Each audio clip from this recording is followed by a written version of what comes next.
लोकसभा का चुनाव 2023 में होगा। नवंबर अक्टूबर में हो सकता है, दिसंबर से पहले, दिसंबर तक। मोदी मोदी मोदी एक टेम्पर जो अपना जो मोदी मीडिया है, गोदी मीडिया, उसके माध्यम से इसको बढ़ाया जा रहा है। ये दिखाया चाहता है इस देश का प्रधानमंत्री संवैधानिक रूप से बना हुआ तो हूँ, मगर आधिकारिक रूप से इनकी मान्यता वहीं तक रखना चाहता हूँ। ये भारत के इतिहास में ये ना रहे कभी यहाँ राष्ट्रपति भी दलित समाज के रहे। और राजनीतिक दल भी कह रहे हैं कि जिसने भारत का संविधान बनाया, जो डेमोक्रेसी के यहाँ सबसे बड़े मुखिया हैं भारत में स्थापित करने के, उनका तैलचित्र यहाँ नहीं लगते, यहाँ इनका प्रतिमा नहीं लगाई गई है। ये सोच जो है पूरी जनतंत्र की तरफ ना जा करके राजतंत्र की तरफ मोड़ हो रहा है।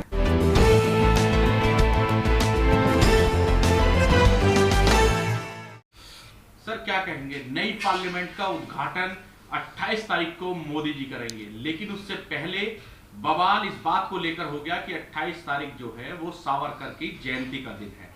क्या कहेंगे आप और इस पूरे मामले को कैसे देख रहे हैं आप? पहले आपको और सभी देशवासियों को मेरा जय भीम, जय भारत, जय संविधान। आज भारत में आदर्श रूप से एक ऐसी राजनीतिक परिस्थिति चल रही है जो देश को एक बहुत दूसरी तरफ मोड़ लेने जा रही है। जहाँ तक पार्लियामेंट का सवाल है, नई पार्लियामेंट का सवाल है, जिसके बारे में बहुत ज़्यादा विपक्षी पार्टियों का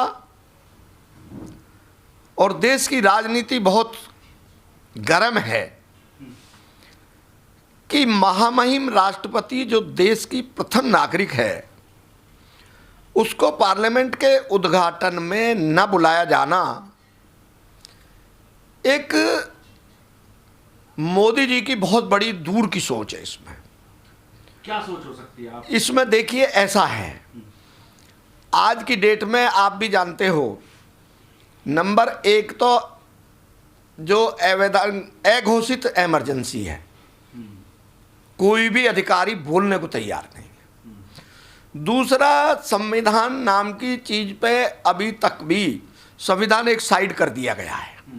संवैधानिक रूप से जब इस पार्लियामेंट का जो भूमि पूजन हुआ था, उस वक़्त में रामनाथ कोविंद जी इस देश के राष्ट्रपति थे। उनको भूमि पूजन में माननीय प्रधानमंत्री जी ने नहीं बुलाया, क्यों? वो दलित समाज से थे। उनको ये संदेश देना चाहता था कि पार्लियामेंट के ये हिसाब से, संविधान के हिसाब से दलितों को अधिकार तो हैं, मैं दे भी रहा हूँ, मगर इनको सीमा में ही रखना चाहता हूँ। चाहे वो मंदिर में राष्ट्रपति जी को पूजा के लिए आपके सीढ़ियों पर पूजा करनी पड़ी हो कोविंद जी को, और आज भी ये सोची समझी बात है कि इस देश में जो राष्ट्रपति हैं, जो अनुसूचित एसटी समाज की हैं, उनकी भी उसी नज़रिया से देखता जा रहा है, जैसे एससी थे ऐसे ही एसटी है। भारत के इतिहास में ये दिखाया चाहता है इस देश का प्रधानमंत्री और पूरी सोच कि मैं संवैधानिक रूप से बना हुआ तो हूँ, मगर आधिकारिक रूप से इनकी मान्यता वहीं तक रखना चाहता हूँ। ये भारत के इतिहास में जीवित ये ना रहे कभी यहाँ राष्ट्रपति भी दलित समाज के रहे हैं। दलित समाज के लिए ये मेंटलिटी है। अच्छा, तो ये 28 तारीख जो चुनी गई है, जो सावरकर की जयंती है उस दिन, ये क्यों? क्या लगता है आपको कि शायद पार्लियामेंट का नाम भी सावरकर के नाम पर हो सकता है? देखिए, पार्लियामेंट का नाम तो सावरकर के नाम पे नहीं होगा।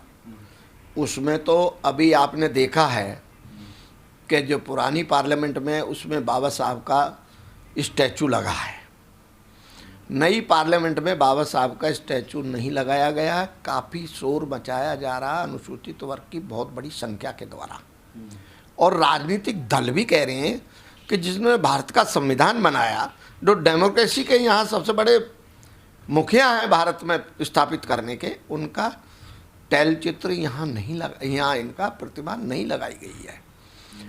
दूसरा, वो जो 4 शेरों का वो है, वो स्तंभ लगाया गया है, अशोक स्तंभ लगाया गया है।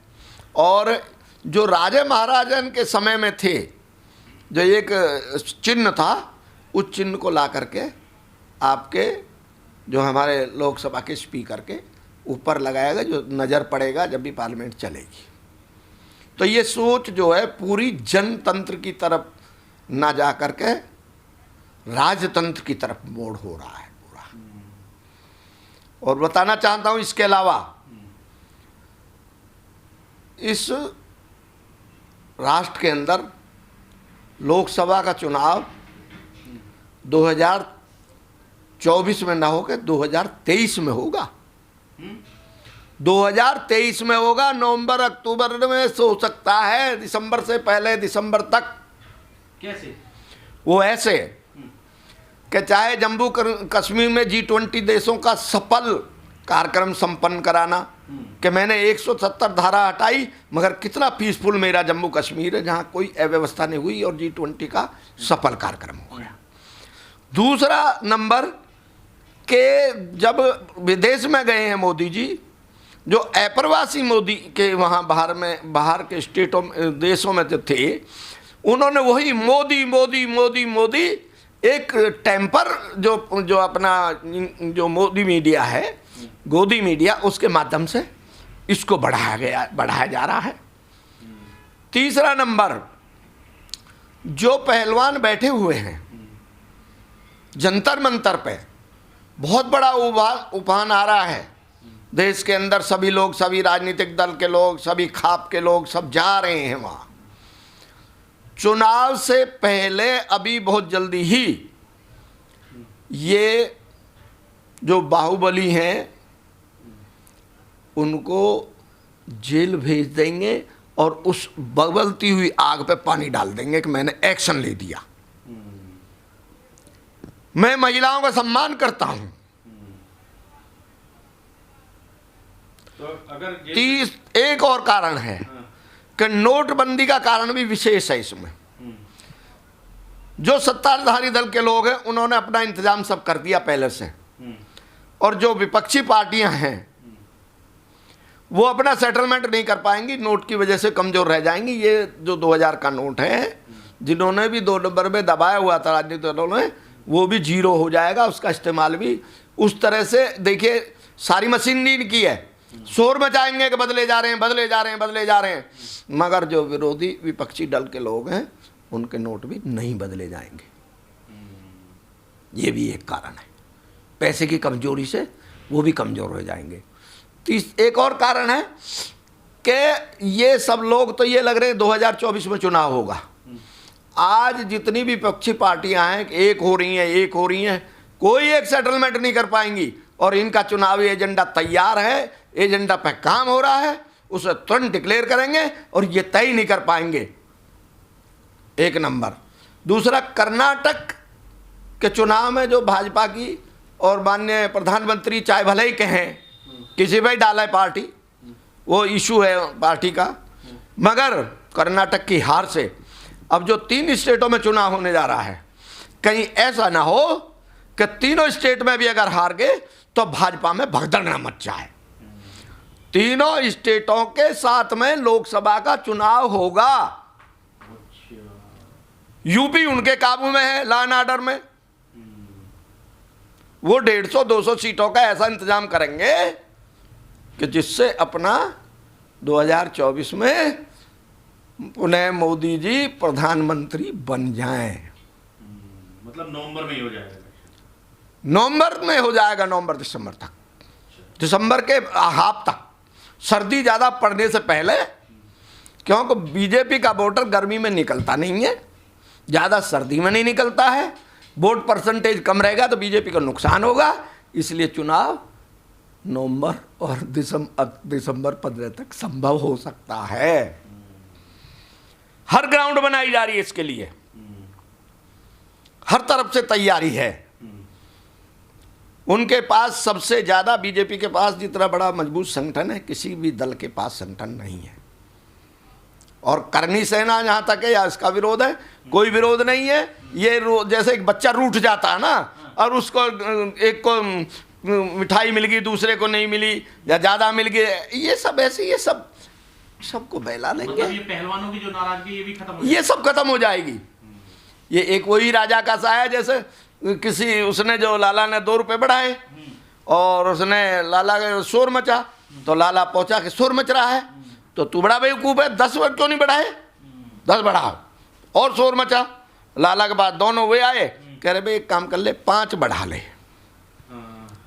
तो यही जो ये स्थिति जो आपकी है, ये भी ज़्यादा चलेगी नहीं, ये भी जल्दी खत्म हो जाएगी। तो मतलब फिर से मोदी सत्ता में आ रहे हैं, आप ये कहना? फिर से मोदी सत्ता में आने का खेल चल रहा है, पक्का खेल चल रहा है। और आएंगे भी मुर्मू क्या कह सकती हैं? राष्ट्रपति एक राष्ट्र की प्रथम नागरिक हैं, सम्मान रूप से उन्हें बुलाया जाना चाहिए था, मगर क्यों ऐतिहासिक रूप से दलितों का नाम ना हो जाए, वह कागजों में रह जाए। संवैधानिक जब लोकतंत्र में ये थे, तो ये राजतंत्र का सब प्रपंच चल रहा है। 2024 में बीजेपी की सरकार बनाने की योजना है। इन्हीं शब्दों के साथ जय भीम, नमो बुद्धाय। ये मेरे मन की बात है, मैंने कह दी, कुछ हो सकता है। जय भीम, नमो बुद्धाय। इस वीडियो में कही गई सभी बातें वक्ता की अपनी राय है, जिसकी पुष्टि हम या हमारा चैनल नेशन टाइम नहीं करता।